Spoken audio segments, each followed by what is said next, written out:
The Bactrians are one of the most interesting ancient Hellenistic nations, not just because they are so far from the traditional Macedonian homeland, but the fact that they fought a war with China over some level 100 boss Hoofy boys.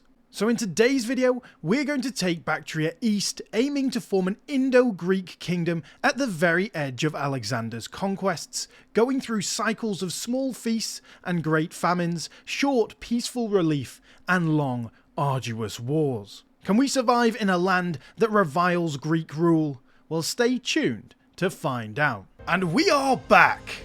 Tria. I'm sorry, it had to be done, guys. And here we are back in A to Z as Bactria, guys, one of my favourite nations in the game and of ancient history as well. We start up here in the northeast of the Seleucid Empire, surrounded by cultures and religions that are not our own. Our Greco-Bactrian heritage is pretty good for that popper simulation speed. We're an autocratic monarchy, Hellenic and Macedonian as well. And we have a decent amount of pops, however, most of them are not going to be our religion or culture, which is the main issue of any Bactrian campaign. And we are playing on hard today, guys. So here we go, Bactria. And remember, guys, if you're not into all this history stuff, you can just skip ahead a minute or two. A powerful satrap of the Seleucid kingdom, Bactria is located on a string of fertile oases along the Amu Darya River and north of the Hindu Kush mountain range. Before the conquest of Alexander the Great, the armies of Bactria were overwhelmingly composed of cavalry and were well known as effective soldiers. After conquering the region, Alexander added Bactrian cavalry units to his army in his push east into India, and even added loyal Bactrians to his elite companion cavalry. Over the last few decades, both Alexander and Seleucus I have moved Greek settlers into Bactria, leading to a diverse mix of Hellenistic and Bactrian cultures. Time to make history. Speaking of that diverse mix, we already start with integrated cultures of Bactrian and Macedonian, but Sogdian is a large culture as well, with another big mix of various different cultures over here, which is going to be our main issue in this campaign, as you can see. But what are we going to do as Bactria, guys? Well, we are going to be forging an Indo-Greek Empire. I'm not going to worry too much about the west and look further and further east to places that Alexander never got to. That is the aim for today. Let's see if we can do it. In terms of our ideas, guys, we're going morale of armies, build cost because our missions require a lot of building, and ruler popularity gain as well. For our first omen, we're just going to take national tax. Now, in terms of our inventions, we're doing something slightly different from what we would normally do, which is basically just get discipline. Instead of that, we are going straight down to petition of the minorities for that city cost modifier. This is because our mission tree requires us to found quite a few cities. And for our last two, we're going to get towards open religion so that we can start converting some of these non-Hellenic pops. I'm also going to make sure all of our areas are on religious conversion at the start as well. And let's finally start our missions, guys. The Bactrian Heartland. Our satrapy remains under the iron grip of the Seleucid Empire, which has become preoccupied with numerous conflicts to the west. As the Seleucids attempt to lay claim to the lands of Syria and Anatolia, they have left us to languish, unable to defend our lands from the barbarian hordes of Scythia. Bactria is wealthy, urbanized and fertile, and could become a great nation in its own right. However, this can only be done by freeing ourselves from the grip of the Seleucid Empire once and for all. We will then build our nation into a thriving empire centered on our Bactrian heartland. Well, let's start this. And that instantly allows us to do the Seleucid yoke, which is going to give us some nice bonuses for 60 months. This is basically going to destroy our relationship with the Seleucids, but just to make sure, we're going to insult them a couple of times as well, guys. That's basically going to stop us joining these wars across here in the west. Right then, let's raise our levies ready for the Sogdian War, and let's press play, guys. In terms of gaining our independence, guys, we basically want to wait till the Seleucids are in this war with the Antigonids, or we can get it through an event as well. So, there's various ways in which we can do it. And there goes the Seleucid yoke, giving us a few nice bonuses. Let's also send another insult, just in case.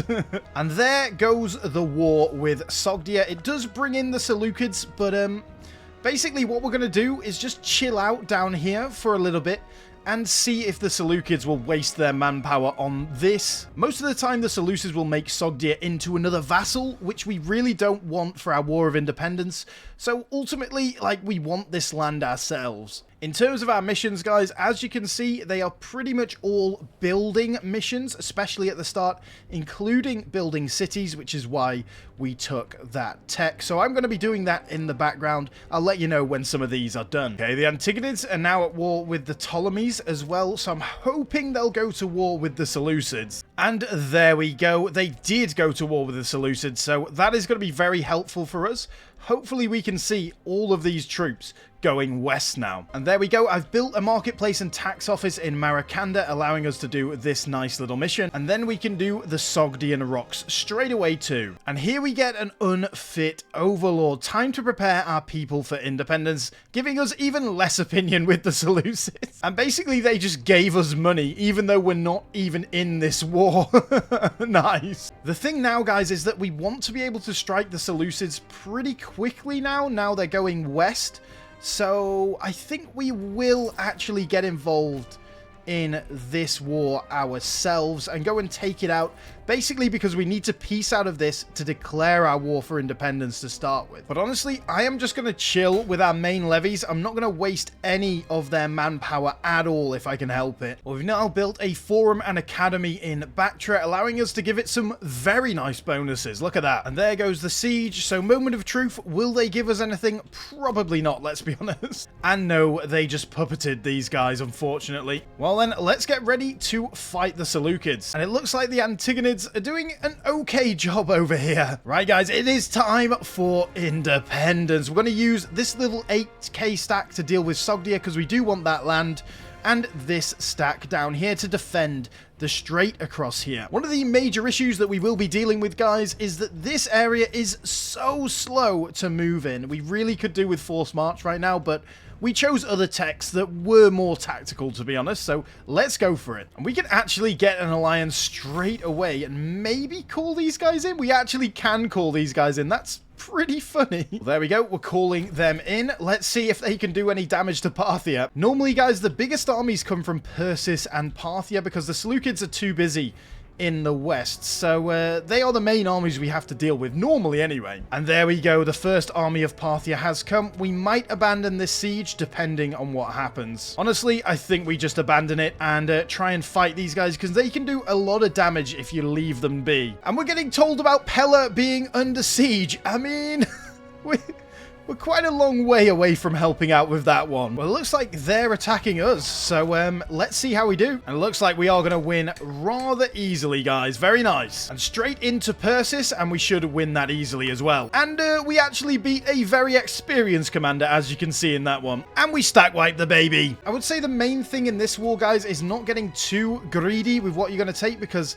a lot of this land is not very good for you, really. So, like, it's not your religion or your culture, so don't worry about the Seleucid land too much. Well, there goes all the Sogdian land. This is pretty much what we want to take in this war, guys. And honestly, guys, I don't think we want to get bogged down in this too long. So we're basically just going to peace out for this right now. We don't really need much more than this. It'll be too much for us to handle at this point, honestly. So let's get out of this and gain our glorious independence. And there she goes. Very nice indeed. And there go the Antigonids, guys. Unfortunately, the Seleucids did become quite powerful in this deal, but you know, it just goes to show you, Jesus can bless you, but he can also give you some wrath as well. Well, guys, we are not going to stop there. We are going to go into these boys because we need some of the land for our missions, and luckily it looks like we're going to get there just before they finish the second level fort, so that is very helpful for us. And god damn it, someone else jumped on them, these little boys over here, so unfortunately we're only going to be able to take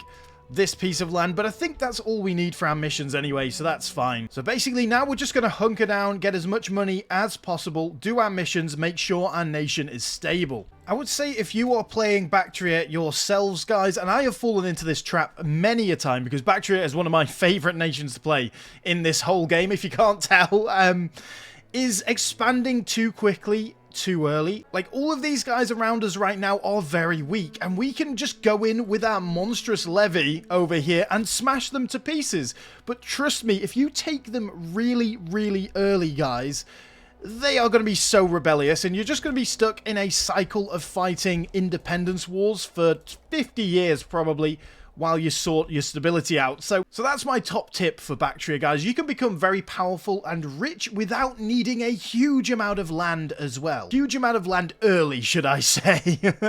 Now, we could integrate Sogdian, but most of them are already slaves, so I'm not too bothered about that, honestly, guys. And their military is a little bit of a mix, so I'm probably not going to do that in this run. And if you are enjoying this glorious Bactrian fever dream, guys, then please do consider giving it a like and a subscribe. It really does help the channel out. With such a small channel at the moment, every single subscriber really makes a huge difference. And I did ally Atropatene just for an other angle on the Seleucids over here, but they've been attacked by Armenia. I mean, I'm sorry, bro. I don't think I'm going to be able to get over there. Yep, even if I wanted to, which I don't, the Seleucids won't give us military access. And we founded 3 more cities, guys. Fratua, Aqua, Menapia over here in these areas that didn't really have many cities before, so that allows us to do urbanizing Bactria, which is a very nice mission. Look at those bonuses. And we built 5 buildings in Alexandria Margiana, making that another great city. Let's go. And we got this cool event, the Conqueror's Legacy, which allows us to give some bonuses for like 20 years to some of these places, or a free province investment. Now, it's a bit stupid to do this option, but honestly, guys, our influence is struggling right now, and we need to put a province investment in here for one of our missions, so I'm going to take the easy option. And there we go, easy option done for some nice bonuses. And then we can do this one straight away, guys, giving us a city for 200 gold, which is okay, honestly. Now we've got 100 gold, we can take Conquer Chorasmia, which gives us some nice claims over this way. We're going to ally Parnia to help us out in these wars. Well, there we go, claims won, my friends, so let's get straight into this, and Parnia won't come in. Oh, great. And for our first tradition, we're going to go arms for hire to get those nice freemen. We do have Bactrian over here, but honestly, for the armies we're fielding, it's not that good at the moment. And there goes war with Moria. Not exactly expected, but what we're going to do is just defend our borders over here. Once we've taken this, we need to take it ASAP, really, so I might assault in a second. Well, guys, I think we are just going to assault this because we need to get going, and we're losing a load of men to attrition anyway. Well, there we go. That is all we need for our missions, so let's just take that and get out of this war and go and see what the Morians are doing. Well, the Morians are going to attack us at Bactria, but looks like we're going to win, actually. I did not expect that. Wow. It looks like we've pretty much got them on the run, which is kind of funny. Well, it looks like our troops just in general are better than the Morians, so we're doing quite a bit of damage, I've got to say, and we can actually take this off the Morians. Let's do it. That's pretty funny. I start going east, isn't it, guys? Some of these missions just take forever. Like, we've got to have a province investment in all 3 of those states, in those provinces over there, but we don't have any free province investments at the moment, so it's all going to be influence.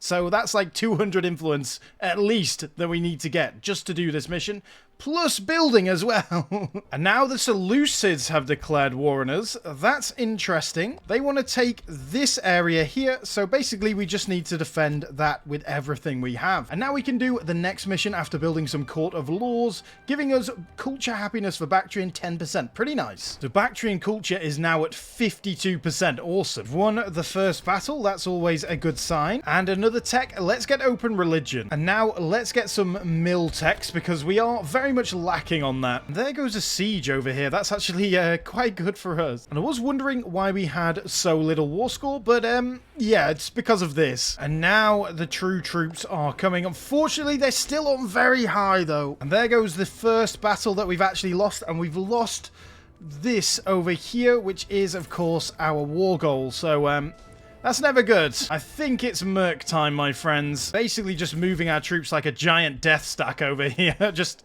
attacking where we can. And honestly, I don't know how we've got so little war score. Right, guys, we can peace out for offering them this, the land that we took originally from them in the Independence War. I think we just really have to right now. I mean, this is not good, and it's not going to be good for our nation either. So let's just get out of this, get a truce.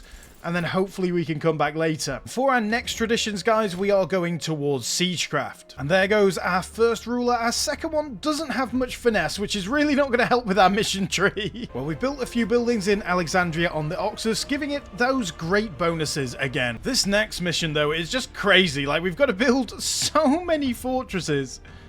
It's really not worth it. So we have an issue. We need to build in this area over here, but we don't have the loyalty to do it. So what are we going to do? We're going to do Anabasis with our leader.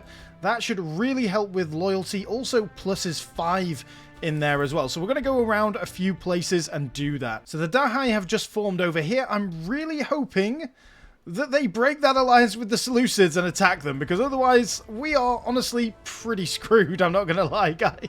And it literally just happened as soon as I said that. That is amazing. Fantastic. We're gonna keep an eye on that. And goddamn, we've got a truce with Parthia until 1488.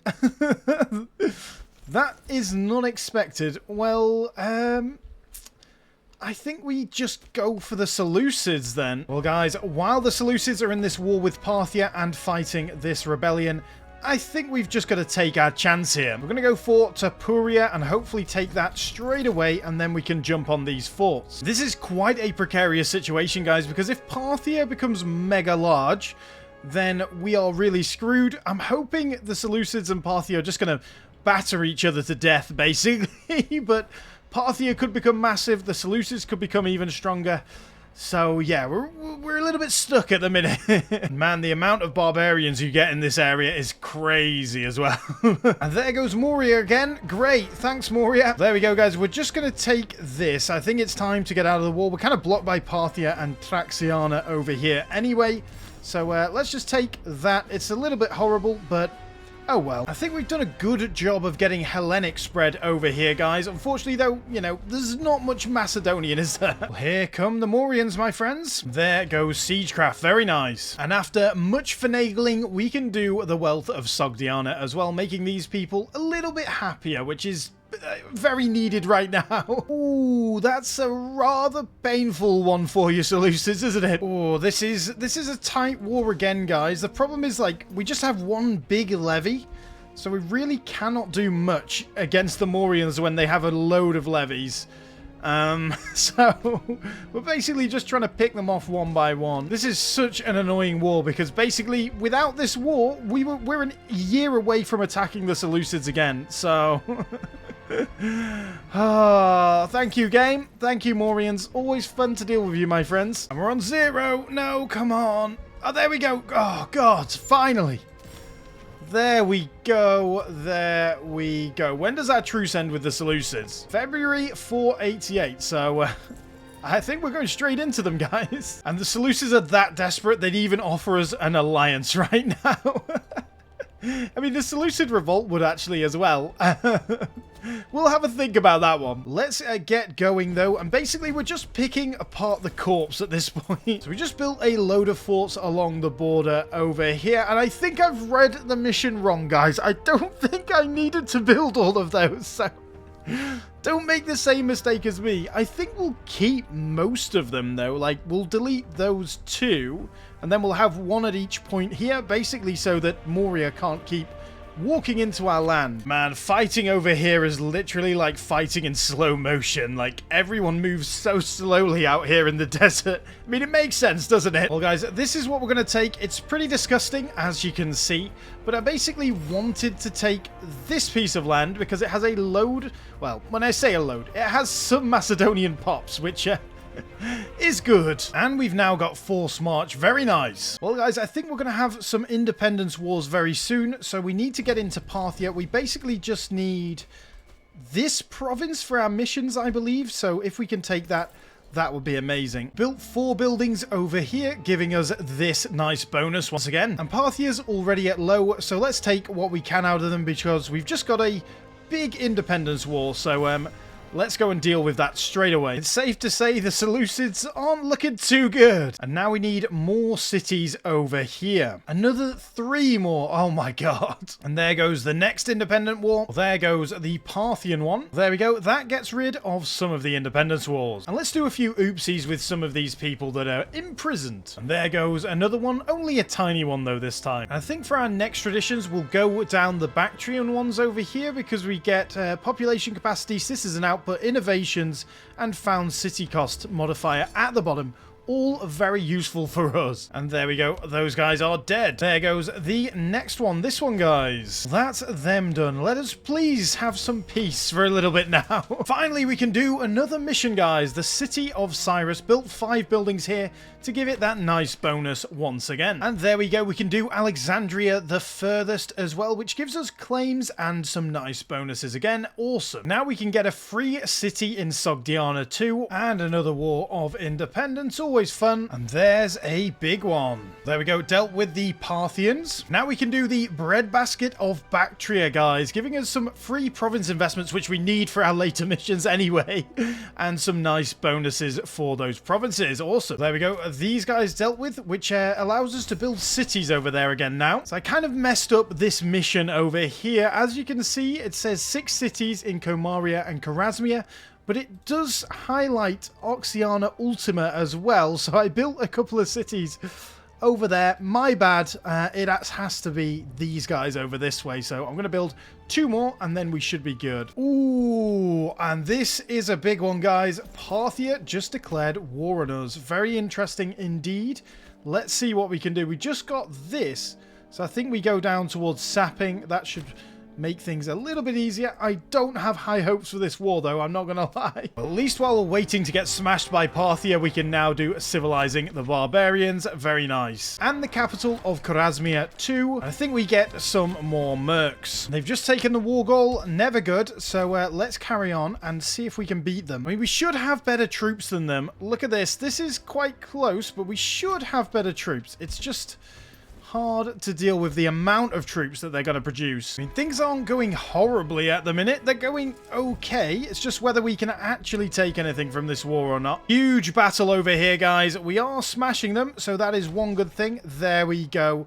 We just need to make sure we don't lose the war goal. Well, guys, we're starting to get overrun now, so I think we just clean up our borders like this. They probably will attack us again at some point, but who really cares? Like, we're trying to do our missions, we're trying to build up our strength, and we just keep getting knocked down by all these fools around us. So, yeah, I just want to chill for a bit, please. Looks like our call for peace has not been taken very seriously by Moria. When will it end, guys? When will this pain end? Well, at least we've got a little ally over here to take some of the brunt. And just like us, they have fortified this area somewhat too. Well, we won the first few battles, but now we are starting to lose, which is never good. Where did these guys come from? Arachosia, where are you? Oh, this guy.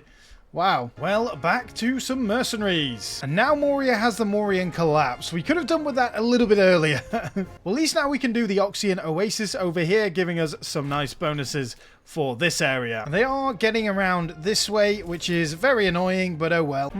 Something interesting going on with Moria over there. Unfortunately, though, this has been probably the most frustrating and painful war I've ever played in this game. It's just horrific. Literally, Moria can just bring troops out of their arse every 5 seconds. I've fought about 100 battles, won about 90% of them, and they're still sending fresh troops. How are they still on high? They've got all of these rebellions going on. They're being occupied, and yet still they have high. Well, guys, this is what we have to give them, basically. And just get out of this. I can't deal with it anymore. We can't even disband our levies because we're in this war with, let's have a look. Like, these guys that we can't even peace out of. Like, what's the point of that? Like, why are we in this war? Like,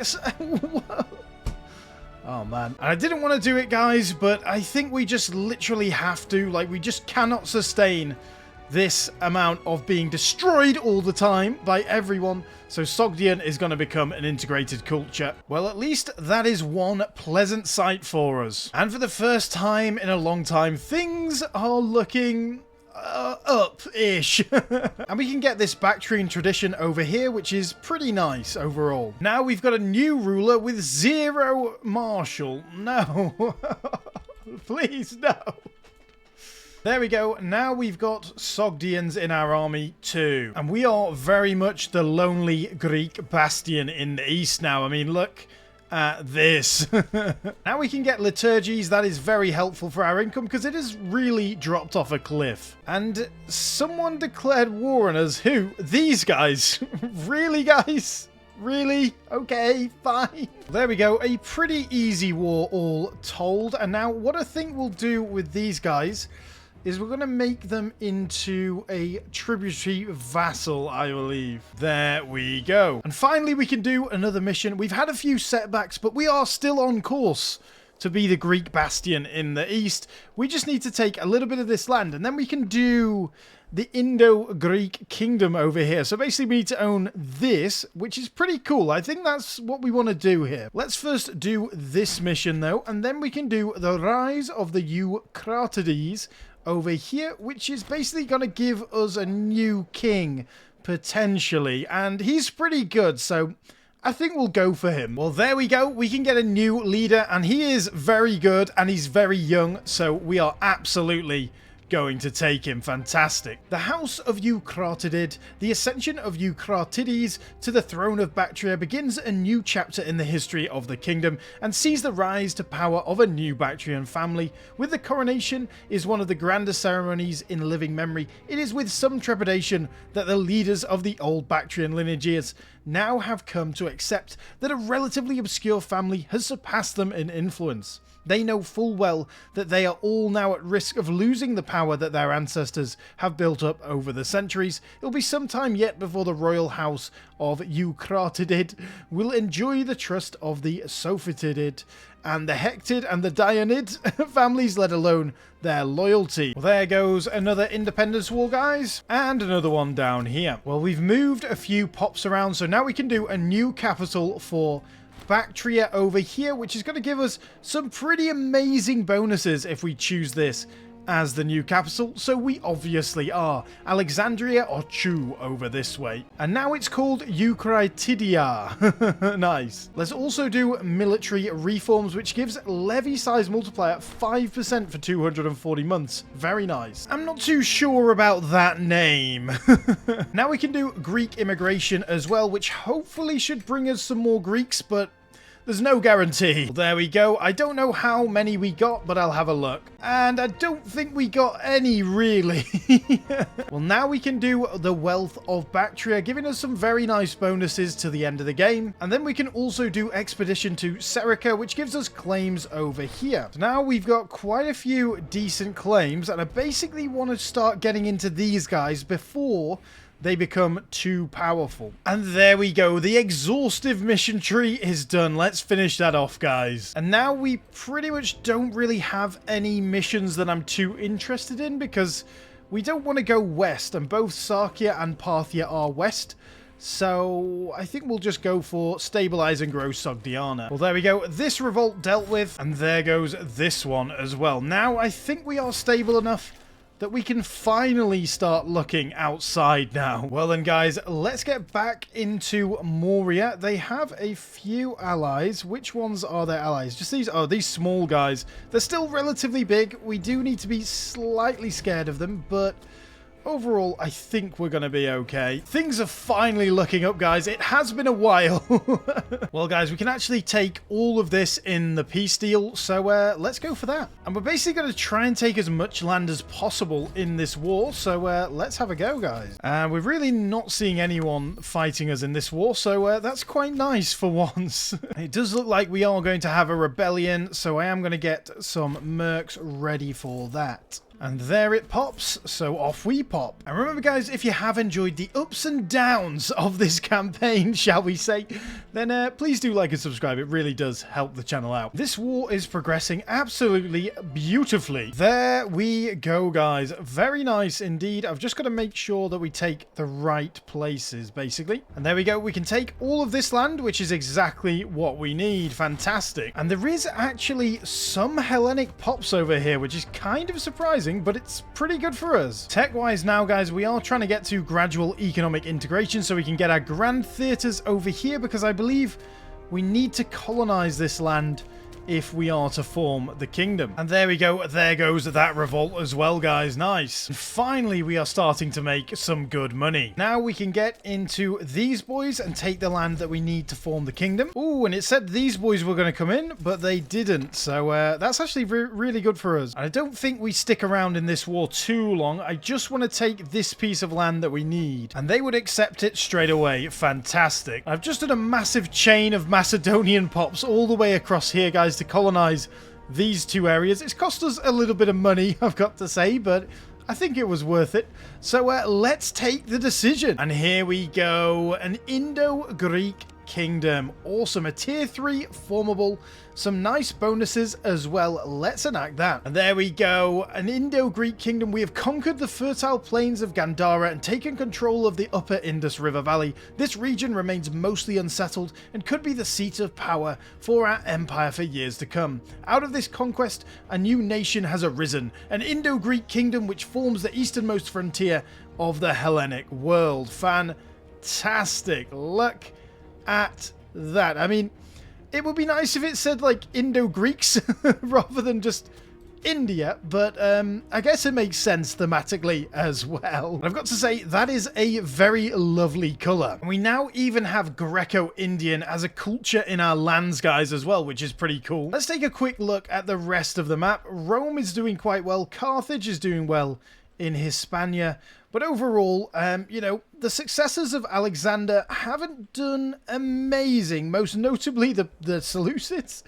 And the Ptolemies are doing fine still, but they should always do well because they're in such a powerful position. Macedon is kind of screwed, and yeah. There's not much left of Anatolia, really, is there, guys? Over in India, finally, the Mauryans are kind of dead, which is a good thing for us. But overall, guys, I think we're going to leave it there, but I do very much want to do a second part. If we get to 300 likes on this video, I will do a second part where we conquer all of this area down here and a large portion of India, becoming the true Indo-Greeks, really. But overall, guys, I hope you have enjoyed. Please do like and subscribe. It really does help the channel out, and I will see you all again on the next video. And massive shout out to some of the channel members, Aryan, Cowie and Phil. If you are interested in supporting the channel, guys, you can do for as little as $1 a month and get bonuses such as some of these videos early. But without further ado, I'll see you all again on the next video.